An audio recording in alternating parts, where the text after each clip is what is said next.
Assalamualaikum warahmatullahi wabarakatuh. Perkenalkan, nama saya Karisma Nur Azizah, NIM T 2019-1168. Di sini saya akan menjelaskan tentang munakat, muwaris, dan muamalah. Berikut adalah penjelasan dari saya. Baik, materi yang pertama adalah tentang munakat.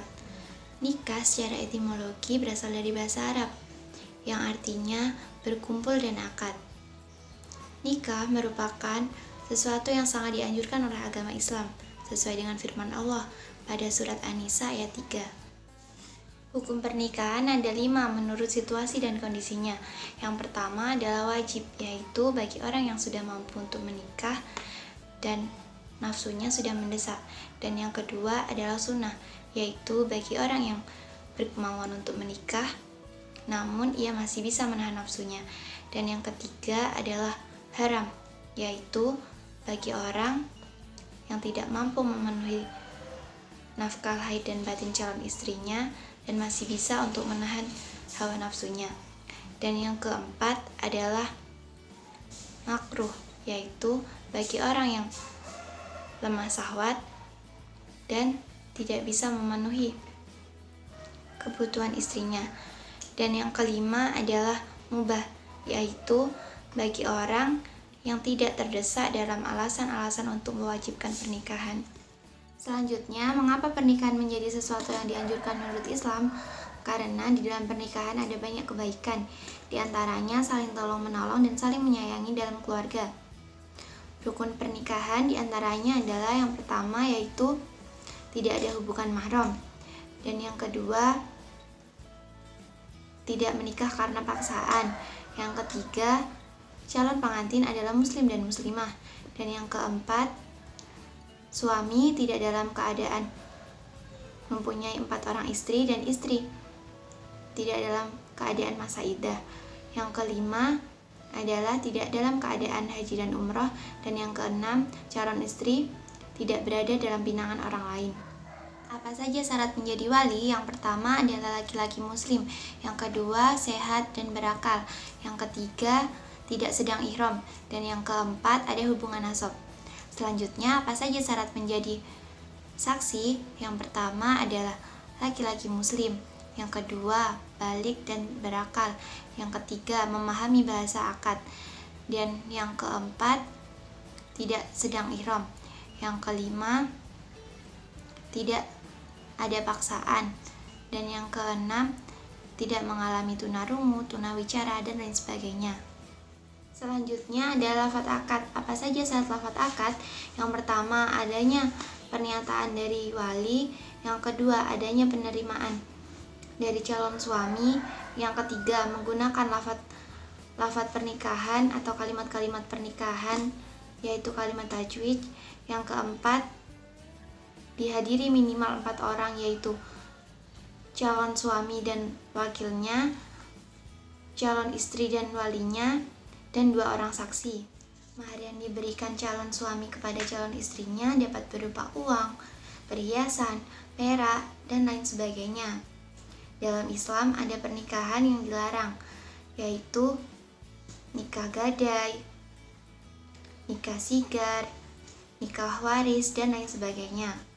Selanjutnya ada al-muharramat, yaitu wanita yang haram untuk dinikahi. Al-muharramat dibagi menjadi 2 jenis. Yang pertama adalah tahrim mu'abbad, yaitu wanita yang tidak boleh dinikahi untuk selamanya. Yang kedua adalah tahrim mu'akkad, yaitu wanita yang tidak boleh dinikahi untuk sementara. Selanjutnya, siapa sajakah wanita yang tergolong dalam tahrim mu'akkad? Yang pertama adalah wanita kafir, yang kedua wanita yang sedang ihram, yang ketiga wanita yang masih terikat perkawinan dengan orang lain, yang keempat wanita yang ditalak 3 kali. Selanjutnya, siapa sajakah wanita yang tergolong dalam tahrim mu'abbad? Yang pertama adalah berhubungan dengan nasab, yang kedua berhubungan dengan sepersusuan, dan yang ketiga adalah berhubungan dengan perkawinan. Selanjutnya, apa saja penyebab putusnya perkawinan? Yang pertama adalah karena kematian, yang kedua karena pengaturan pengadilan, dan yang ketiga karena perceraian. Materi selanjutnya adalah tentang mawaris. Apa yang disebut dengan mawaris? Mawaris adalah ilmu pengetahuan yang mempelajari tentang siapa sajakah orang yang berhak menerima warisan dan bagaimana cara pembagiannya. Selanjutnya adalah syarat-syarat adanya warisan. Yang pertama, orang yang mewariskan telah meninggal dunia. Yang kedua, adanya harta warisan. Yang ketiga, ahli waris. Dan yang keempat, tidak ada penghalang.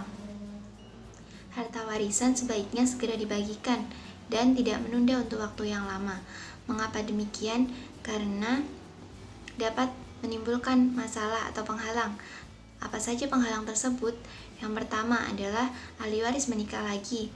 Yang kedua, adanya pihak ketiga yang berusaha mengacaukan pembagian warisan sehingga pembagian harta warisan tidak sempurna. Dan yang ketiga, ahli waris pergi jauh dari domisili. Selanjutnya, apa saja penyebab seseorang menerima harta warisan? Yang pertama, adanya hubungan kekeluargaan. Yang kedua, adanya hubungan pernikahan. Yang ketiga, adanya hubungan agama.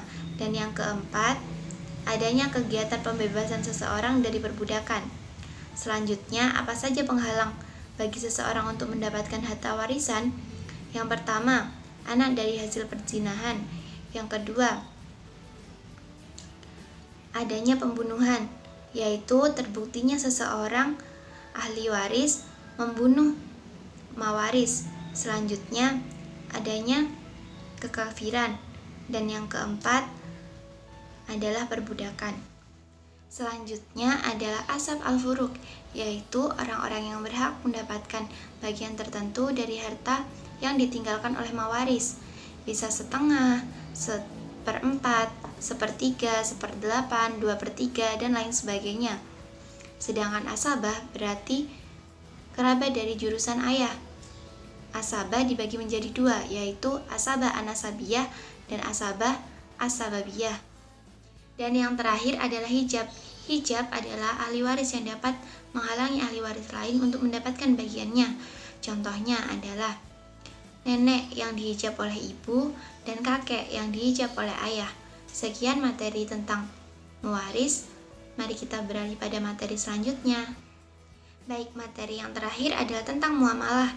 Jual beli adalah suatu kegiatan tukar menukar barang yang bernilai dengan cara tertentu, baik melalui akad dan tidak. Rukun jual beli ada 3. Yang pertama adalah adanya penjual dan pembeli. Yang kedua, adanya uang dan barang yang dibeli. Dan yang ketiga, lafadz ijab qabul. Selanjutnya adalah riba. Riba secara bahasa artinya bertambah sesuatu melebihi pokoknya. Riba dibagi menjadi 4. Yang pertama adalah riba narai, yang kedua riba fadli, yang ketiga riba yad, dan keempat adalah riba qard. Baik, yang pertama adalah riba fadli. Apa yang dimaksud dengan riba fadli? Riba fadli adalah menukarkan barang yang sejenis namun ada tambahannya. Nah, tambahan itulah yang disebut dengan riba. Yang kedua adalah riba narai. Apa yang dimaksud dengan riba narai? Riba narai adalah pertukaran barang yang ditangguhkan pengembaliannya dengan menambahkan modal awal. Contohnya adalah seseorang meminjam uang 1 juta dan ia berjanji akan mengembalikan tanggal 20. Namun, ia baru bisa membayar tanggal 22. Oleh karena itu, dia akan membayar 1.500.000 dan itulah yang disebut dengan bunga. Selanjutnya adalah riba qard, yaitu memberi syarat pengembalian modal bagi orang yang meminjam.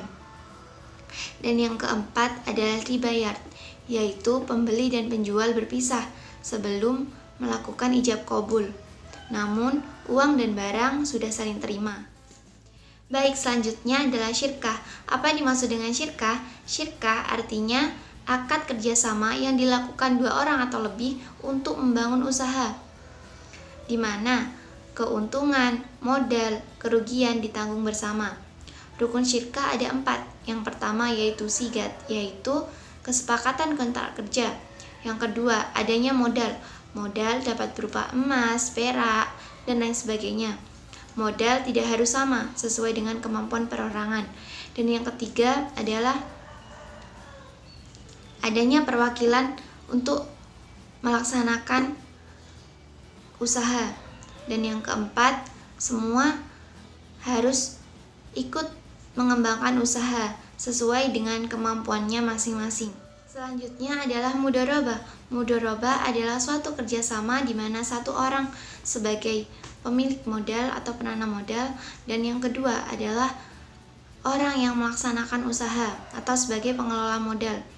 Rukun mudharabah ada 5. Yang pertama adalah pemodal dan pengelola, yang kedua adalah sigat, yang ketiga modal, yang keempat pekerjaan, dan yang kelima adalah keuntungan. Selanjutnya adalah ijarah. Apa yang dimaksud dengan ijarah? Ijarah adalah suatu transaksi manfaat atau jasa dari suatu imbalan tertentu. Ijarah memiliki 3 rukun. Yang pertama adalah adanya penyewa dan yang menyewakan. Dan yang kedua, barang yang disyaratkan jelas jenis, ukuran, dan sifatnya. Dan yang ketiga, adanya manfaat dari barang yang disyaratkan, dan manfaat tersebut dapat diambil oleh orang lain. Misalnya, harus berharga, berjangka waktu, dan lain sebagainya. Hal apa saja yang dapat membatalkan ijarah? Yang pertama adalah barang cacat, yang kedua barang rusak, dan yang ketiga berakhirnya masa waktu ijarah. Selanjutnya adalah ariyah, yaitu meminjamkan barang yang halal untuk diambil manfaatnya oleh orang lain, dan orang lain tersebut mengembalikan tanpa merusak barang tersebut. Dan yang selanjutnya adalah ran, yaitu suatu barang yang dijadikan jaminan kepercayaan dalam utang piutang. Rukun ran adalah yang pertama yaitu lafadz akad, yang kedua orang yang meminjamkan, yang ketiga barang yang ditangguhkan atau sebagai kepercayaan, dan yang keempat adalah adanya utang piutang. Baik, yang terakhir adalah jialah. Apa yang dimaksud dengan jialah? Jialah adalah suatu imbalan yang diberikan kepada orang yang telah melakukan suatu pekerjaan. Rukun jialah ada 5.